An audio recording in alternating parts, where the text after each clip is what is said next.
In spite of a bleak future for this earth and for creation as we know it, our faith gives us hope.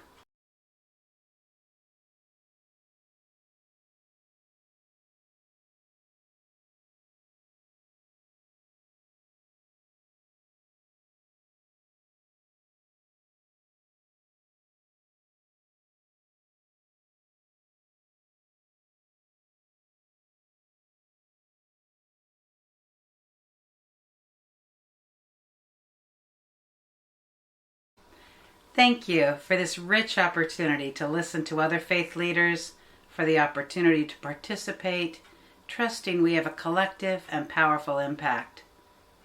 Today we are a demonstration of precisely what we want to accomplish. I look forward to assisting in taking this forward. Albert Camus said, "In the midst of winter, I found there was within me an invincible summer." In spite of a bleak future for this earth and for creation as we know it, our faith gives us hope. And in this time of seeing with new eyes, we must come to be reconciled with our earth, our human family, and our God. The Quaker communion is by all comparisons small. We are often known for our work in peace and justice. That is because by our faith and our sense of spiritual imperative, we just don't give up.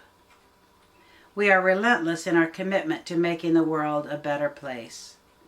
Our commitment to creating a better life for all and for protecting God's creation grows out of our mystical faith, which impels us to examine how we live. God has entrusted us with the beauty and miracle of creation. And as a human family, we have fallen short of caring for it. Quakers believe we need a radical shift away from consumerism and a wasteful lifestyle, replaced by a thoughtful and loving way of life, respectful of all of life. As a global communion, Quakers span a rich diversity of regional cultures, beliefs, and styles of worship, as do all global communions. I have learned this from chairing the Secretaries' Conference of the Christian World Communions, where we openly discuss issues, and I have watched climate justice increase in urgency and communal commitment across most communions over the last decade. As General Secretary, I recognized the necessity of global collective action, and so we generated a global strategic initiative around sustainability. This was supported by several significant global Quaker statements made in recent years, notably the Kabarak Call for Peace and Eco-Justice, made in Kenya in 2012, and the PSAC Sustainability Minute, made in PSAC, Peru in 2016. Which called on friends around the world to take action on sustainability. So what does this mean? Quakers are among those who recognize a personal and a collective responsibility to take action, and we work actively on both. Our sustainability program, staffed by one part-time person, addresses systemic change in many ways, but here are a few. The act of divestment fits into a long history of Quaker concerns about the ethical use of money. Divestment allows us to reinvest in ethical alternatives, such as renewable energy or sustainable housing. Quakers in Britain were the first church in Britain to divest centrally held money from fossil fuels in 2013. In 2015, FWCC divested from fossil fuel companies. Many local and area meetings are doing the same. Just last week, Quakers joined 16 faith groups calling on the UK government to immediately ban the use of public money to fund fossil fuel projects overseas. Quoting from press release, Paul Parker for Quakers in Britain said, quote, "The government's recent announcement on overseas fossil fuel finance was a significant and welcome step. Quakers recognize every human life as sacred. If we are serious about this commitment to equality, we cannot allow more fossil fuel infrastructure to be dumped on poorer countries while we phase it out here. Only by being good stewards of our planet's limited resources can we safeguard future generations." End of quote. Quakers are active in the United Nations through our Quaker United Nations offices in New York and Geneva. Through the World Office, we hold general consultative status at the United Nations, giving the Quaker United Nations office the highest level of accreditation at the UN. The offices, through quiet diplomacy and deep listening, act on Quaker concerns at the UN, including the human impacts of climate change and sustainable and just economic systems. We are an active member of the Interfaith Liaison Committee to the UNFWCC, which has responsibility for planning the interfaith presence at the COP meetings. Earlier this year, the group organized a series of 3 online interactive events, one of which was moderated by our staff person. The group is now planning a second series of webinars and interfaith activities during the conference itself. This COP26, feels different to previous years, in obvious ways because of the pandemic, but also in terms of seeing much greater collaboration between our different organizations and faiths, which feels hopeful. On the level of personal commitment to change, Quakers are keen on following in Jesus' footsteps, living with integrity and intention.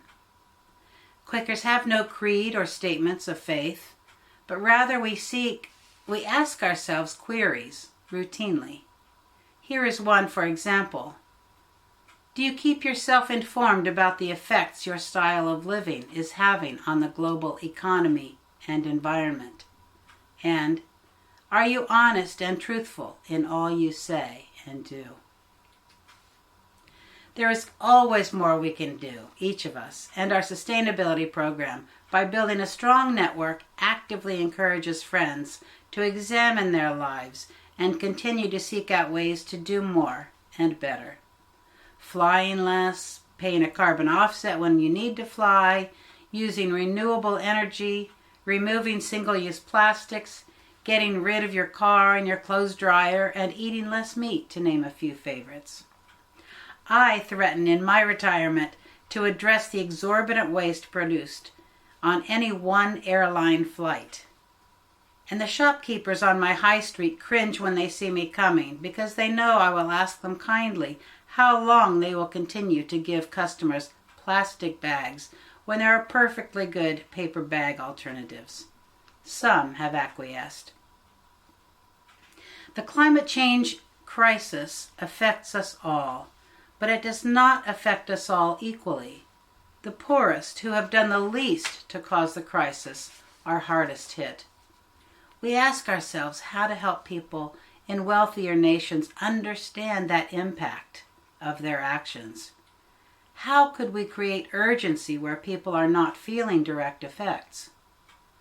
We created videos of friends describing how their lives have been affected by changing growing seasons and flooding, pairing this with the Quaker understanding of Jesus' words, "If you have done it to the least of these, you have done it unto me." Quakers are taking the lead from our young people who feel it most keenly. We have supported webinars led by young friends, which resulted in advice given to friends of all ages. We are just starting a pen pal project to connect British friends with friends in other parts of the world, hoping to publish some of the interaction in the lead up to COP26. We're giving young people a voice and learning from them. In closing, I want to share a well-used Quaker quote from our founder George Fox, written in 1656. He says, "Be patterns, be examples in all countries, places, islands, nations, wherever you come, that your carriage and life may preach among all sorts of people and to them. Then you will come to walk cheerfully over the world, answering that of God in everyone. Quakers are united by a belief that God's creation is sacred and a shared desire to protect life on earth for all people and all living things.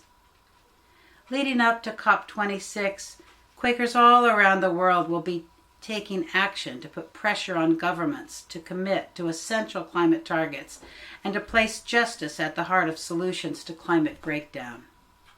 We are also working to bring the experiences of those on the front line of the climate crisis to the climate talks. I am inspired by Pope Francis and his expression of our interconnectedness and care for the common good. When I first laid hands on his encyclical, Laudato Si', I wept. I wept because I knew this would have an impact. His leadership matters, and our action today and going forward matters. We are here today, present at this moment. This year, and what a year it's been, we have all been moved by the Black Lives Matter cry of George Floyd, "I can't breathe." It has rallied a long overdue movement and fresh awareness of inequality and historical injustice. "I can't breathe" also applies to the COVID pandemic as people die in front of us when they cannot get enough oxygen. And the same cry, "I can't breathe," echoes around the Earth's very survival due to our inattention. We must change our way of living. We must address our overconsumption and our wasteful habits. We must learn how to live in a collective, socially supportive world community.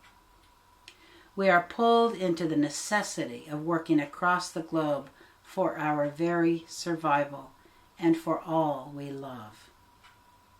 Let us pull together and listen to the words of Jesus when he said, "Go and sin no more." Thank you.